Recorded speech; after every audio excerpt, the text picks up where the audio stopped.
hello, and thank you for watching Fox 10 News, a digital newscast at 10. I'm Lenise Lagan. I'm Byron Day. A lot to cover on this election night. That's right. Alabama's Senate race, quite the turnout.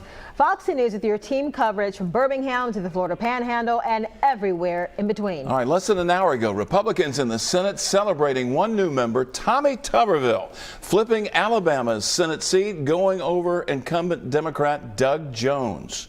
Our Brendan Kirby's live in Montgomery with the latest from Tuberville's camp. And Brendan, I know you've got a lot of background noise, but Tuberville, a political newcomer, but heavily favored in this election, yes? That's right, Lenise and Byron. He was favored given the Republican leanings of the state, but as he pointed out, he also trailed by about a 4-to-1 fundraising margin. So he cast himself as an outsider underdog. Now, after addressing supporters today, just a few minutes ago, as the former Auburn University football coach, he then threw a bunch of footballs into the crowd, so that was a touch there. He leaned heavily on his support of and his support from President Trump during the campaign, and he held the phone up as the vice president made a congratulatory call. I got you on microphone here, Mr. Vice President, with several hundred of your fans, President Trump's fans, and if you'd say a few words, I'm going to put the phone to the microphone. Well, let me just say to everybody all across the state of Alabama, thank you for delivering a great victory for President Donald Trump, and thank you for sending a great new senator to Washington, D.C.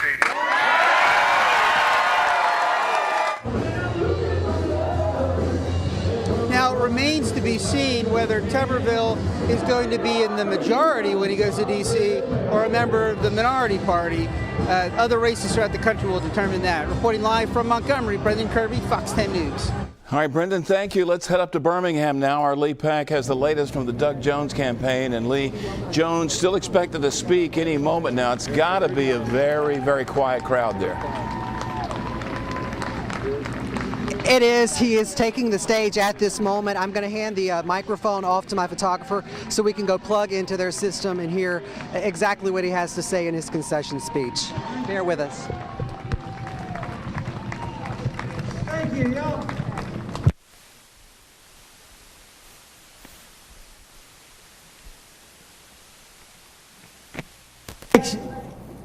Thanks, Alabama.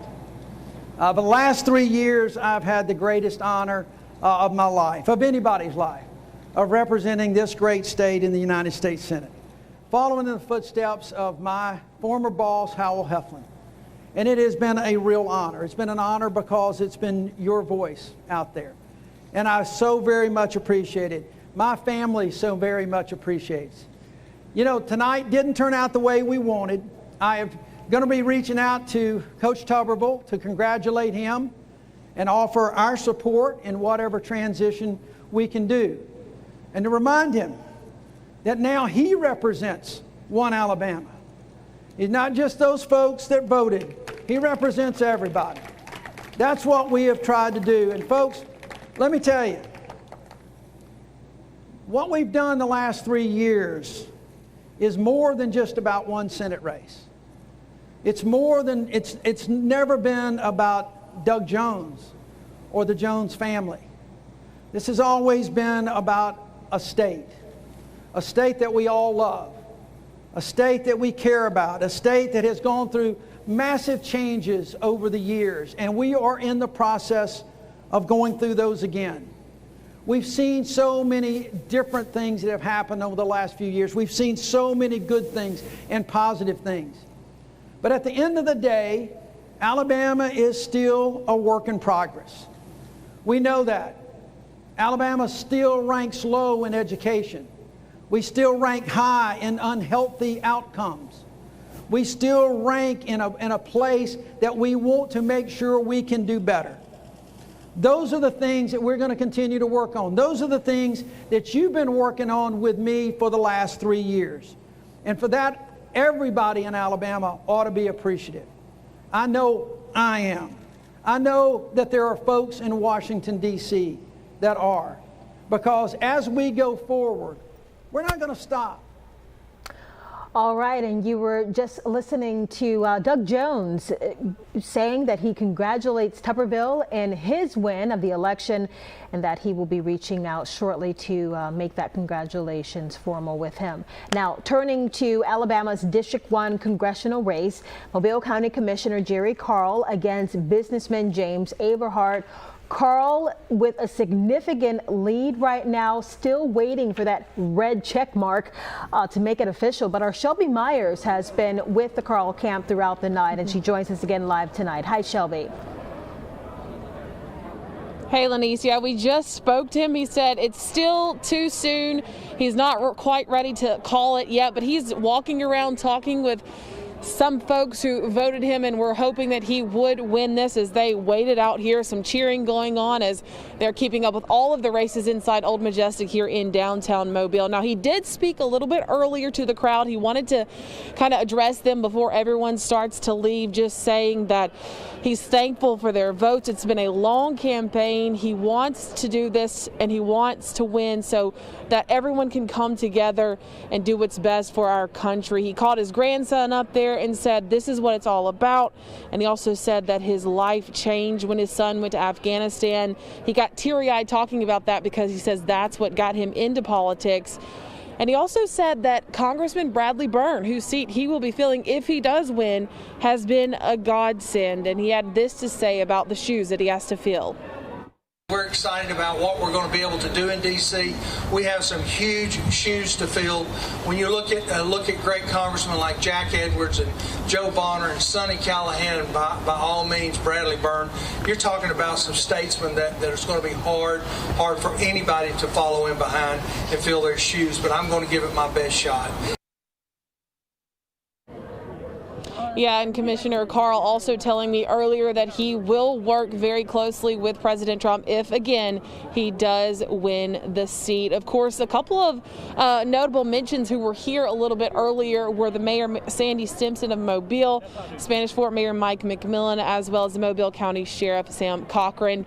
We're going to be speaking to Mr. Carl in just a little bit again, just to get his take when we do have official numbers, whether win or lose. We're going to hear from him, so we'll bring that to you later on. Live now in Mobile, Shelby Myers, Fox 10 News. All right, thanks, Shelby. And we've got breaking news from Baldwin County. Some voters not able to cast their ballots until well after the polls were closed. I'm Morella Porter joining us live from Bay Minette, where the votes are being counted. Morella, just about an hour and a half ago, you had people out there waiting to vote. Right, and at this point, Lanice, it is possible that people could still be waiting out there. We haven't had the chance to peek around at City Hall, but we do know that around 9 o'clock, 9:15, 9:30, people were still standing in line waiting to vote. And here, the election staff are wide awake, counting those votes as they come in. Precincts still being counted by election staff. We're here at the Baldwin County Commission chambers, where they've set up shop to tally those votes tonight. Now, probate judge Harry Doleave says the long lines seen across the county today show just how significant the turnout was across Baldwin County for this election. And so far tonight, at last check, 84% of the precincts had been counted by this point. Live in Bay Minette, Morella Porter, Fox 10 News. Okay, voters in the Florida Panhandle coming out in record numbers to cast their ballots in what's looking like a tight race between the president and former VP Joe Biden. Florida's 29 electoral votes will be very, very handy. Our Michael Warwick joins us now live from Escambia County. Michael, you've talked to a lot of voters today. Tell us what they were telling you. Well, they understand that a lot of eyes, a lot of the nation's eyes will be on Florida, are still on Florida tonight. Turnout, turnout, turnout, and that's part of why the mood was some feeling of pride that so many people came out to cast their ballot. Not surprised that the election supervisor in Escambia County had to tape up the ballot boxes when polls closed at 7 o'clock. 225,000 registered voters in Escambia County. The turnout numbers, that 3/4 of them came out and casted their ballot quickly. Just goes to show how crazy 2020 is for this election cycle during a pandemic. 40,000 people cast their vote on Election Day. 70,000 early voted, and 61,000 cast their vote by mail. and Escambia County. We're still waiting for the results in Florida. President Trump and former Vice President Joe Biden really coming down to a neck-and-neck race in this key battleground state. 29 electoral votes up for grabs. Live in Pensacola, Michael Warwick, Fox 10 News. And as we've been reporting, the only vote that matters is the one of the Electoral College. Absolutely. Our senior correspondent Bob Gripp's been watching the results all night long with us. He's here in the studio now to give us the latest look at those Electoral College numbers. Bob. All right, thanks. At this point, neither President Trump nor Joe Biden has enough electoral votes to declare victory. Now, looking at this big map, a lot of these red and blue states were expected to go the way they did. The big question still, as you just heard, Florida, Ohio, Georgia, and the Keystone State, Pennsylvania. Now, right now, Joe Biden leads in the Electoral College, but the race isn't over yet. There have been some states that have just been called. Arizona, for example, is leading for Joe Biden. And the race in North Carolina is so close, it's only 3,000 votes between President Trump and Joe Biden. So this one could go on for a long time. You said it, Bob. All right, Fox 10 News will have on-air election updates throughout the night, every hour. That's right. Stay with us on our digital platforms for your updates. And we appreciate you watching us for your most complete election coverage.